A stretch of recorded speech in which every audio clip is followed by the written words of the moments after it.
pemandu trailer maut kemalangan di Perak.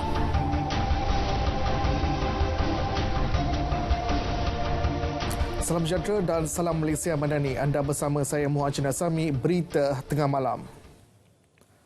Dua pemandu trailer maut selepas terlibat dalam kemalangan di kilometer 317.5 Lebuh Utara Selatan arah utara antara Gopeng dan Tapah, Perak hari ini. Penolong pengarah bahagian operasi Jabatan Bomba dan Penyelamat Malaysia JBPM Perak, Sabri Rozi Nur Ahmad menerusi kenyataan berkata turut terlibat dalam kemalangan itu adalah sebuah kenderaan pacuan 4 roda.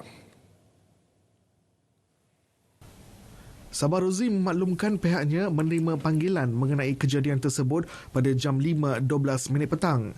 Susulan itu, sepasukan anggota dari Balai Bomba dan Penyelamat Tapah telah digerakkan ke lokasi kejadian.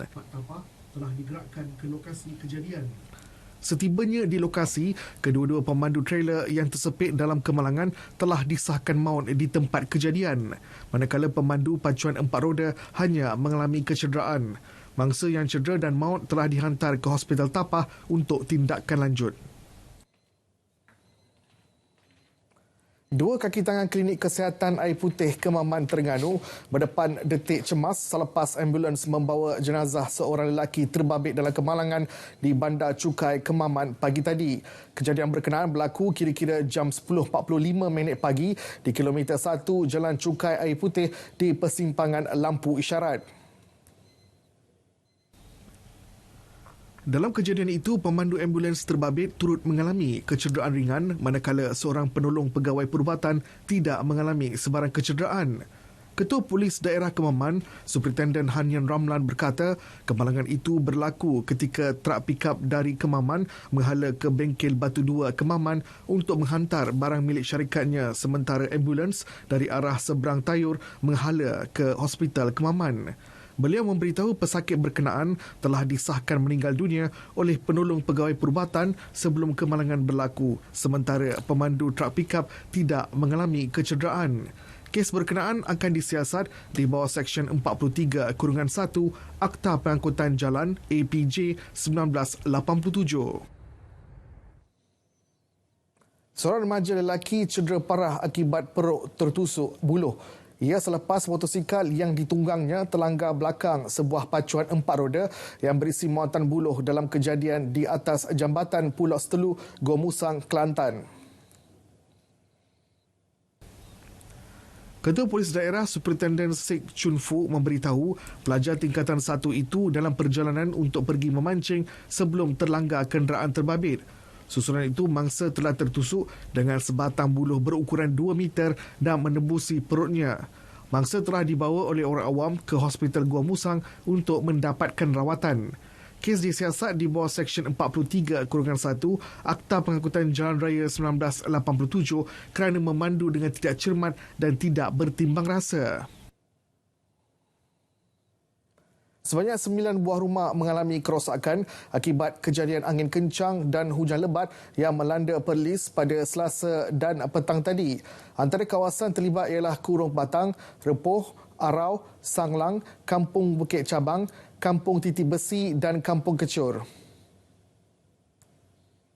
Ketua Pegawai Eksekutif Majlis Agama Islam dan Adat Istiadat Melayu Perlis MAIPS, Muhammad Nazim Muhammad Nur memaklumkan pihaknya kini sedang menyelaras serta mengemaskini anggaran sebenar kerosakan setiap rumah terlibat berdasarkan laporan dan tinjauan ke setiap rumah terjejas.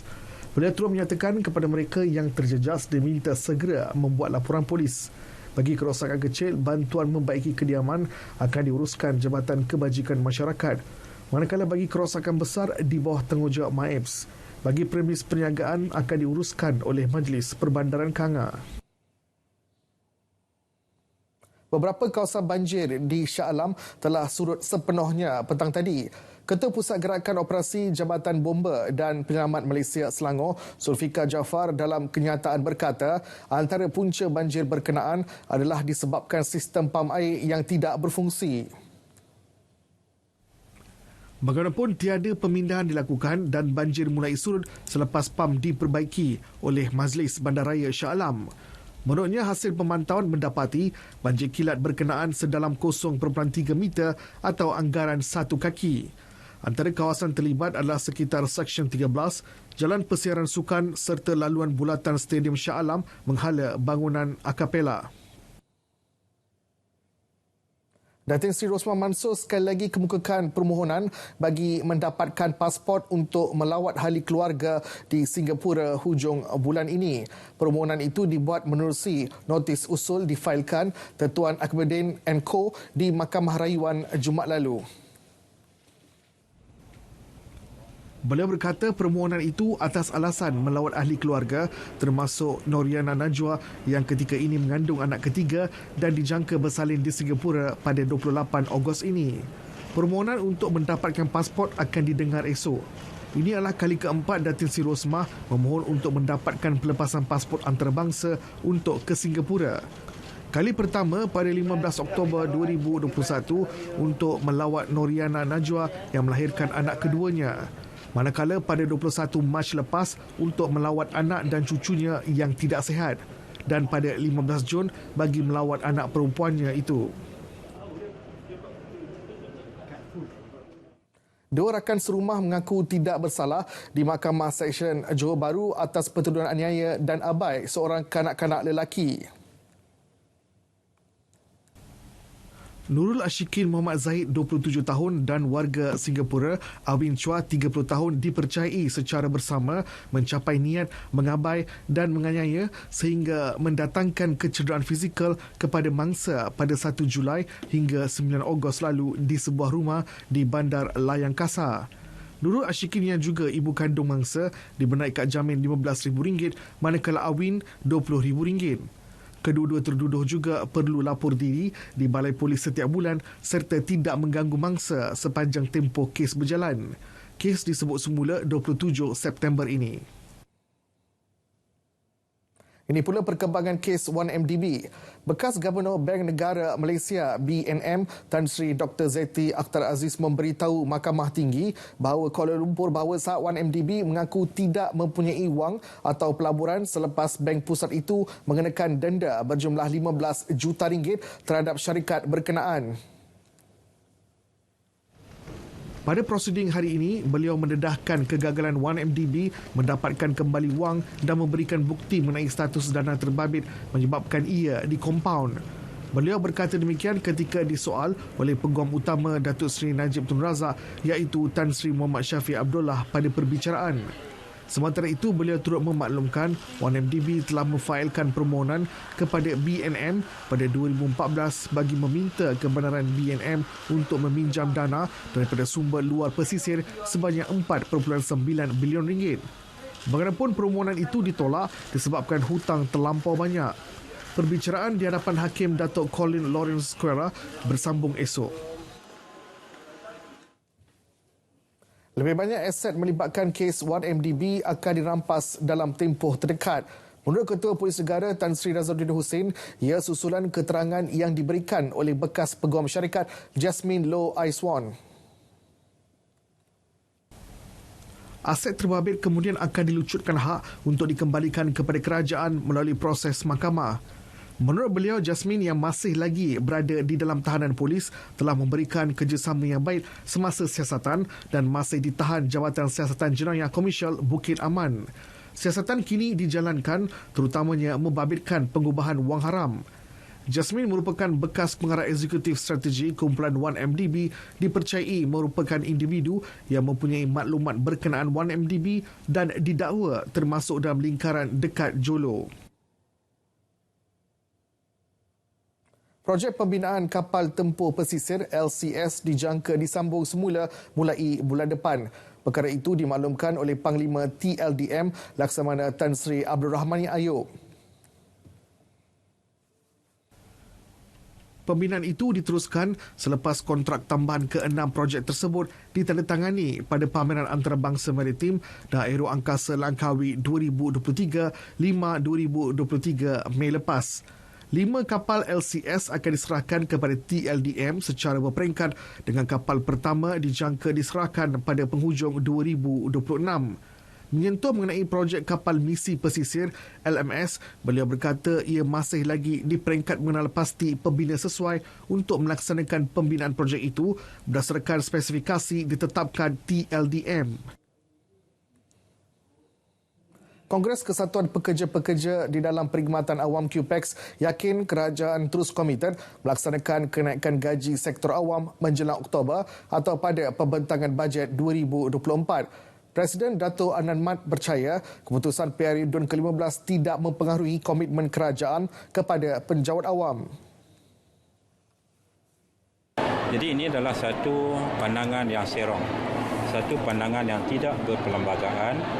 Kerana anggota Perkhidmatan Awam kita telah menjalankan tugas kita dan kerajaan ini ialah majikan kami. Majikan kami ialah kerajaan ini. Kerajaan yang tempat kami mengadu keluh kesah anggota Perkhidmatan Awam sudah tentu itulah tempat kami untuk kami mengadu, untuk kami memohon. Dan jika majikan kami yang juga merupakan kerajaan ini telah bersetuju untuk meningkatkan gaji, maka kami yakin dan kami amat yakin bahawa kerajaan mampu untuk melaksanakannya. Seperti kita tahu, kita ada suatu rencana untuk membuat beberapa anjakan besar dalam Tibet. Apabila saya ada pertemuan dengan Khazanah, beberapa badan-badan kerajaan itu diminta ambil alih institusi Tibet yang ada. Kita ada lebih kurang 500 Tibet di seluruh negara dalam beberapa kategori. Kita belanja untuk satu tahun 6.7 bilion ringgit untuk latihan Tibet. Tetapi kita merasakan perlu swasta ambil alih. Maknanya meminta syarikat termasuk Petronas, Taikom, Tenaga semua ini ambil alih dan bagi latihan untuk memenuhi keperluan. Dan saya fikir ini cadangan yang munasabah dan boleh menghasilkan produk pelatih yang lebih berkualiti.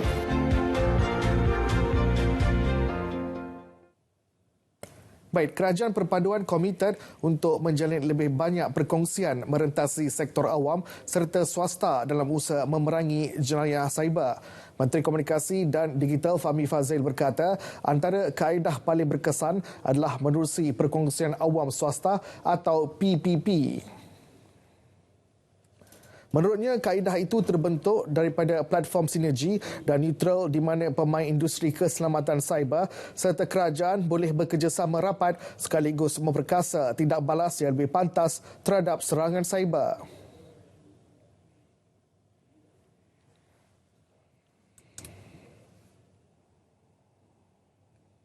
This reflects the diversity of the cyber ecosystem, each dealing with a broad range of cybersecurity challenges in their respective roles. We need to recognize that only by working together as a team across industry, academia and government can we combat cyber threats effectively. Dalam pada itu, Fahmi turut mengulas mengenai pembangunan pelancaran rangkaian 5G di Malaysia. Jelasnya inisiatif itu telah mencapai 66.8% liputan kawasan berpenduduk setakat Julai. Kadar semasa menunjukkan bahawa kementerian itu berada di landasan yang tepat untuk mencapai sasaran 80% rangkaian 5G menjelang akhir tahun. Pemerkasaan golongan petani, peternak dan pesawah melalui pengembangan teknologi pertanian terkini antara resolusi keterjaminan makanan yang diserahkan kepada Kementerian Pertanian dan Keterjaminan Makanan KPKM. Jelas Menterinya Datuk Seri Muhammad Sabu, cadangan itu hasil garapan perbincangan pakar dan pemegang taruh pada Persidangan Keterjaminan Makanan Kebangsaan 2023. Beliau menyifatkan persidangan itu sebagai platform penting dalam membantu KPKM mencapai hala tuju dasar pertanian dan sekuriti makanan. Yang diserahkan itu memang bersesuaian dengan sejajar dengan kehendak kementerian. Memang kita anak-anak muda tidak mau cebur dalam bidang pertanian kerana pendapatannya, saya sebut tadi, return of investment itu lambat dan kalau dapat pun tidaklah begitu tinggi. Serius sekarang masalah jikalau negara pengeksport memberhentikan ekspor beras mereka. Kita mesti berusaha dalam masa yang singkat untuk mencukupkan keluaran beras di Malaysia ini. Dan salah satunya tentulah melalui R&D daripada MARDI, daripada universiti dan sebagainya untuk dapat benih-benih yang tahan lasak, tahan uji dan juga menghasilkan yield pendapatan yang tinggi. Beliau berkata demikian selepas menutup persidangan Keterjaminan Makanan Kebangsaan 2023. Program kelolaan Universiti Putra Malaysia yang berlangsung selama 2 hari itu disertai lebih 400 peserta bagi membincangkan hala tuju dasar pertanian dan sekuriti makanan negara. Turut dilancar program Agrobank Inkubator Pembangunan Belia Tani di kalangan siswazah dengan Agrobank memperuntuk sejumlah RM965,250 bagi projek tanaman dan penternakan terpilih kepada 34 pelajar UPM.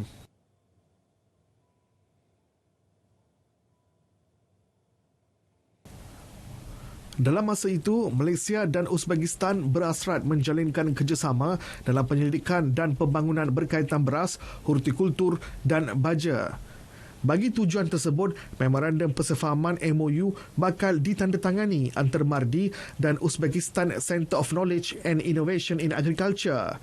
KPKM dalam kenyataan memaklumkan bahawa perkara itu dibincangkan dalam pertemuan antara Datuk Seri Muhammad Sabu dan Duta Besar Uzbekistan ke Malaysia, Ravshan Usmawov di Wisma Tani semalam.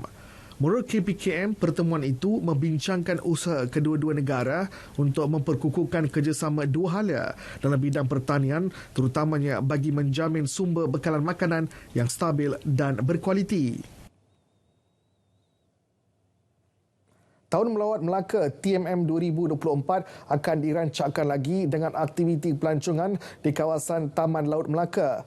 Justru Ketua Menteri Melaka, Datuk Seri Abdul Rauf Yusof berkata, kerajaan negeri menerusi bahagian promosi pelancongan BPP sedang mengkaji pelbagai aspek terutama dari segi kemudahan dan aktiviti untuk menyambut pelancong yang bakal berkunjung. Pulau Unda Melaka, sebuah taman laut diwartakan sebagai kawasan yang tercantik di sebelah sini dengan keindahan koral dan batu karang yang begitu warna-warnanya begitu cantik, dan kita akan mempromosikan juga program island hopping dan juga Pulau Undan. Dalam perkembangan lain, beliau berkata, subsektor sukan air merupakan antara aktiviti tumpuan pelancongan di Melaka pada tahun hadapan. Pelbagai acara yang akan dianjurkan Perbadanan Pembangunan Sungai dan Pantai Melaka PPSPM.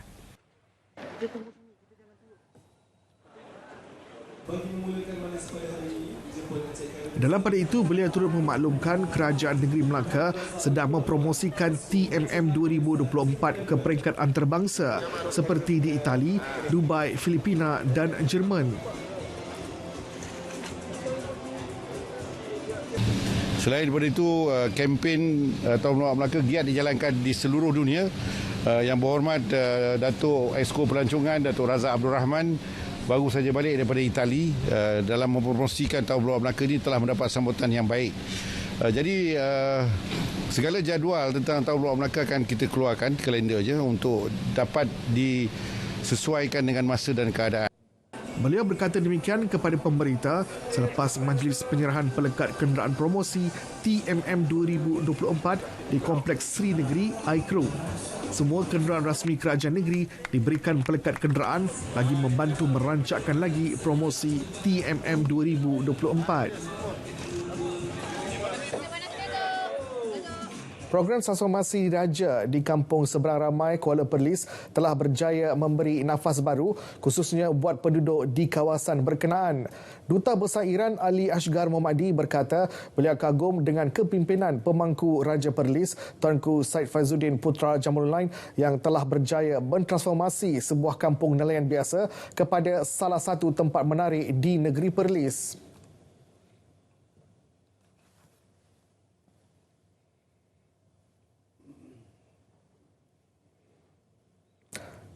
Beliau maklumkan demikian selepas mengiringi Tuanku Said Faizuddin melawat sekitar kampung tersebut sempena lawatan kerja selama 2 hari yang berakhir petang semalam.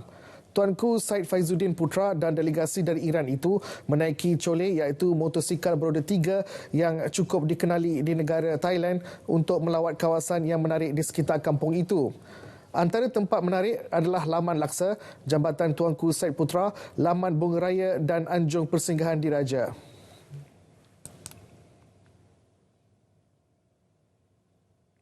Bagi menyemarakkan semangat patriotik di kalangan masyarakat dan warga PDRM di seluruh negara, sekumpulan 150 penunggang motosikal berkuasa tinggi daripada PDRM dan Ipoh Superbike Club ISBC terlibat dalam konvoi selama 6 hari ke seluruh Semenanjung termasuk selatan Thailand. Timbalan Ketua Polis Johor, Timbalan Komisioner M. Kumar berkata antara sebab utama konvoi ini diadakan adalah untuk menghulurkan derma kebajikan kepada sesiapa yang memerlukan. Bukan sahaja ride, perkara yang penting adalah kita menyemarakkan semangat nasionalisme dan sambutan Hari Kebangsaan, dan juga kita juga adalah dalam program ini juga kita juga menggulurkan derma dan buat kebajikan kepada orang-orang yang memerlukan. Beliau berkata demikian selepas pelepasan Madani Ride PDRM dan ISBC di Dewan Dato' On, Ibu Pejabat Polis Kontijen IPK Johor di Johor Bahru. Selepas Johor, konvoi akan melepas ke Kuantan dan Terengganu esok sebelum meneruskan perjalanan ke Kelantan, Selatan Thailand, Kedah, Ipoh, Pulau Pinang dan berakhir di Shah Alam. Madani Ride akan menjelajahi ke seluruh IPK negeri dengan jarak perjalanan 1,200 km. Kerajaan Negeri Perak melalui Jabatan Penerangan Japan Negeri menganjurkan 4 pertandingan utama sempena sambutan Bulan Kemerdekaan. Antara objektif utama pertandingan itu adalah untuk menyemarakkan lagi semangat patriotisme dalam kalangan masyarakat. Pengarahnya Muhammad Rizal Hashim berkata pertandingan itu yang bermula 14 hingga 25 Ogos itu melibatkan hadiah keseluruhan bernilai RM25,000. Kesemua pertandingan yang dilaksanakan di setiap tahun ini bertujuan adalah untuk meningkatkan semangat patriotik yang tinggi melalui kreativiti, pengetahuan dan menzahirkan rasa cinta rakyat kepada negara. Dan kesemua pertandingan ini dilaksanakan khusus untuk rakyat negeri Perak dan juga yang bermustatin di negeri Perak bagi memberi ruang dan peluang kepada mereka melibatkan diri dalam aktiviti-aktiviti sempena Bulan Kebangsaan 2023. Selain itu, Muhammad Rizal berkata kesinambungan daripada program Kembara Merdeka Jalur Gemilang KMJG peringkat kebangsaan yang dilancarkan turut dilaksanakan KMJG peringkat negeri Perak bermula 21 hingga 26 Ogos ini. KMJG Perak bakal melibatkan penyertaan 51 peserta dan 22 buah kenderaan terdiri daripada beberapa jabatan dan agensi dengan 13 acara di 33 hentian di seluruh Perak. Rakyat Negeri Sembilan terus menerima manfaat kelajuan liputan internet menerusi Pelan Jalinan Digital Negara Jendela yang diperluas ke seluruh negeri. Laporannya bersama Nur Zuhairah Muhammad Zamri.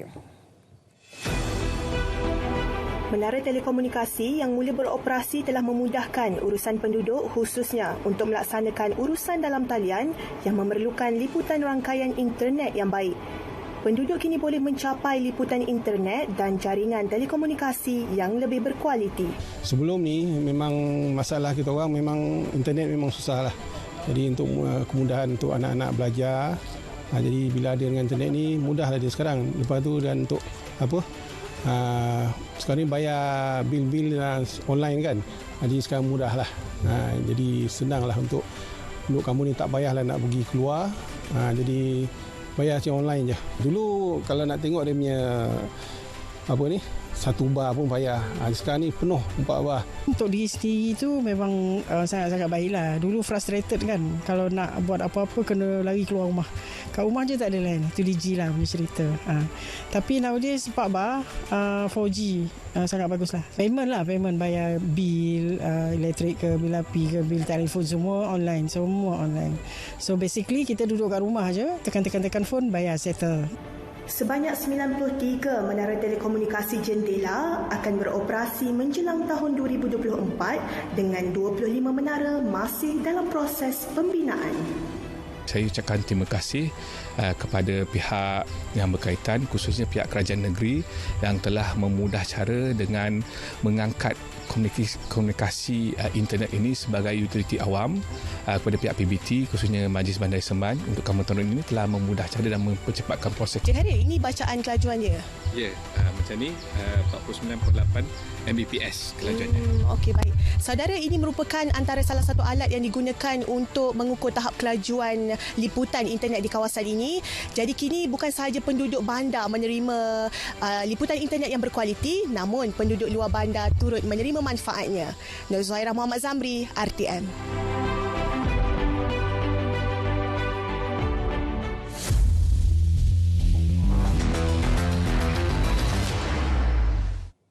Baik, kita ke segmen sukan. Menjelang kejohanan badminton dunia di Copenhagen, Denmark pada 21 hingga 27 Ogos ini, pasangan bergu campuran negara Goh Sun Huat, Siwon Lai Jemmy menyasarkan untuk mara ke peringkat separuh akhir kejohanan. Menurut Sun Huat, selepas sering terkandas di suku akhir, beliau dan pasangannya Siwon berharap dapat menamatkan penantian mereka untuk membawa pulang pingat kejohanan berprestij itu buat julung kali. Sun Huat Siwon yang menghuni ranking ke-10 dunia bakal berdepan pemenang antara pasangan Bulgaria Livan Solov, Hiroshimira Poposka atau wakil Guatemala Jonathan Solis, Diana Carleto Soto di pusingan kedua selepas mendapat bye di pusingan pertama. Dua gandingan Cina termasuk Feng Yangzi, Huang Dongping yang merupakan antara pasangan pilihan yang menanti Sun Huat Siwon masing-masing di pusingan ketiga dan suku akhir seandainya mereka berjaya melepasi pusingan kedua itu. Bang kehangatan kejuaraan bawah 23 tahun AFF 2023 kini mula dirasai. Pada hari ini, Ketua Jurulatih Skuad Harimau Muda E. Ilavarsan telah melengkapkan senarai akhir 23 pemain untuk aksi kejohanan yang akan berlangsung di Rayong, Thailand. Menerusi senarai tersebut, Ilavarsan menggugurkan 2 pemain daripada senarai 25 pemain terdahulu. Pemain tersebut ialah Syafi Aswad Safari dan Syaril Suparman. Dalam masa sama, Ilavarsan turut memanggil Nek Omar Nek Azizi bagi menggantikan Ahmad Zikri Muhammad Khalili yang terpaksa diketepikan kerana mengalami kecederaan buku lali.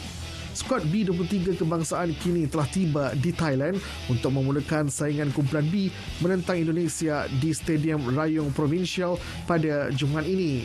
Berdasarkan format kejohanan, juara kumpulan dan naib juara kumpulan layak ke separuh akhir pada 24 Ogos. Baik, berita tengah malam berakhir di sini. Saya Mohan Chinasami. Malaysia Madani, tekad perpaduan, penuhi harapan.